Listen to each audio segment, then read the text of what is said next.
Hello साहब, तिवारी जी के यहाँ से बोल रहा हूँ। अच्छा बताइए। सीए आपके, उन्होंने मेरे को बताया था कि मैं आपको थोड़ा सा फोन करके इन्फॉर्म कर दूंगा। साहब, टाइम है आपके पास? कल ही तो बात हुई थी तिवारी जी से मेरी, वो बता रहे थे टीडीएस वगैरह के नहीं, बारे में। टीडीएस का तो हो गया, टीडीएस का हो गया। मैं आपको सिर्फ इन्फॉर्म, अभी आपकी बुक देख रहा था मैं, तो तिवारी जी बता रहे थे सीए हैं, वो कह रहे थे कि मैं थोड़ा सा आपको बता दूं, जी जी बताइए। क्योंकि वो ऐसा है ना, टैक्स वैक्स का फिर काम फिर लटक गया था सर। नहीं बताइए। एक सेकंड। 30% टैक्स ये तो पे कर दिया सर हमने आपका, ठीक है सर। जी जी। 10% टीडीएस भी आपका, तिवारी जी ने कहा था टीडीएस। हाँ तो ये तो पता ही है, मेरे को बता दिया था उन्होंने। इसके दो ना फायदे बता रहा था इसको मैं आपके। तो सर 30% जो टैक्स कटा है आपका, क्योंकि सर आपका स्लैब जो है वो 12 लाख से ऊपर है, तो 30% टैक्स कटने का फायदा ये है सर, कम से कम कल को इनकम टैक्स का डंडा तो नहीं होगा।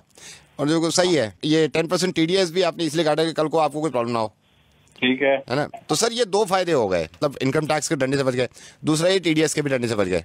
क्या कहना चाह रहे हो? ये तो मुझे ही पता है। नहीं, मैं नहीं, कम से कम इस जिम्मेदारी से बच गए ना।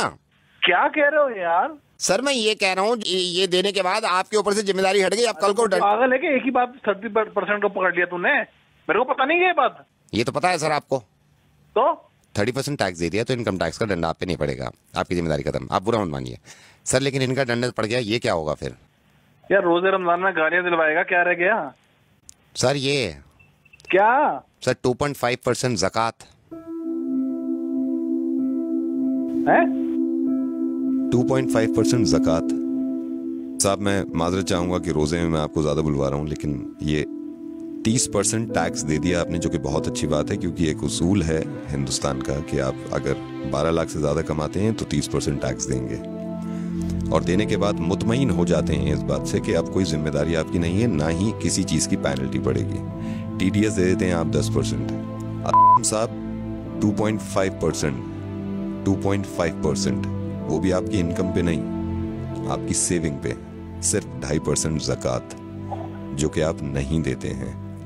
आप बिल्कुल ये मत समझिएगा कि मैं इस चीज़ के लिए शर्मिंदा करना चाह रहा हूँ आपको, मैं नाम तक नहीं बता रहा हूँ भाई। मैं सिर्फ ये कहना चाह रहा हूँ कि अगर आप इनकम टैक्स नहीं देंगे तो उससे ज़ाती तौर पर किसी एक इंसान को परेशानी नहीं होगी, वो हमारे मुल्क की तरक्की के आड़े आता है।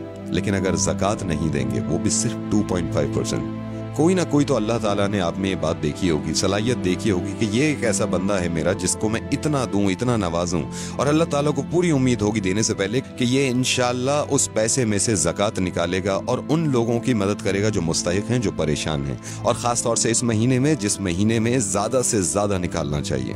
मैं माफ़ी चाहूँगा सबसे पहले कि मैं इस तरह आपको फ़ोन कर रहा हूँ।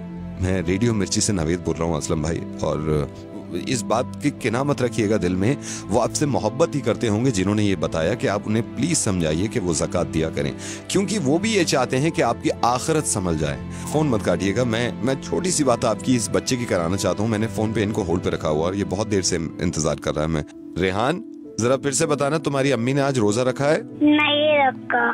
रेहान क्यों नहीं रखा रोजा उन्होंने?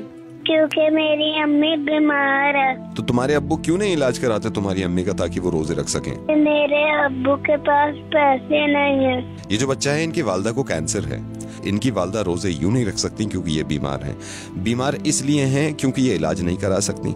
इलाज ये इसलिए नहीं करा रही क्योंकि इनके पास पैसे नहीं है। पैसे इसलिए नहीं है इनके पास भाई क्योंकि हम ज़कात नहीं देते हैं। बहुत मुमकिन था ये कि हम हॉस्पिटल के बाहर अपनी वालदा के साथ बीमार पड़े होते और हम इंतजार कर रहे होते कि कोई ज़कात दे, और इनके वालिद यहां बैठे होते जहां पे आप हैं, और ये अगर ज़कात ना देते और हम तक ना पहुंचती तो कैसा लगता? आपके माशाल्लाह 2 मासूम बहुत प्यारे बच्चे हैं, और मैं ये दुआ करूंगा कि इंशाल्लाह बहुत लंबी उम्र हो उनकी और बहुत तरक्की करें वो। टैक्स नहीं देते हम तो कितना घबरा जाते हैं कि नोटिस आ जाएगा इनकम टैक्स की तरफ से। ज़कात नहीं देते हम तो जिसकी माफी नहीं है और उस नोटिस का कोई बदल नहीं होगा। मैं ये नहीं कह रहा हूं कि आप किसको दें, आप जिसको सही समझे, जिसको लगे कि मुस्तहिक है, उसको ज़कात दीजिए। इंशाअल्लाह ज़कात जरूर दूंगा, और इस बच्चे को अगर जरूरत हो किसी चीज की तो मुझे जरूर बताइए। इस बच्चे को अब जरूरत नहीं है, इस बच्चे तक पहुंच गया, लेकिन हमारे ही हिंदुस्तान में बहुत सारे बच्चे ऐसे हैं जो इंतजार कर रहे हैं हमारी ज़कात का। अल्लाह ताला अजर दे आपको इस चीज का, आपने अपनी जिम्मेदारी पूरी करी।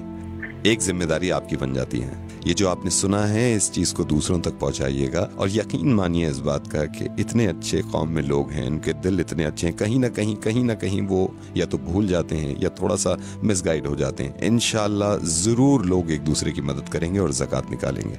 मैं इंशाल्लाह फिर आपसे बात करूँगा। अल्लाह हाफिज़।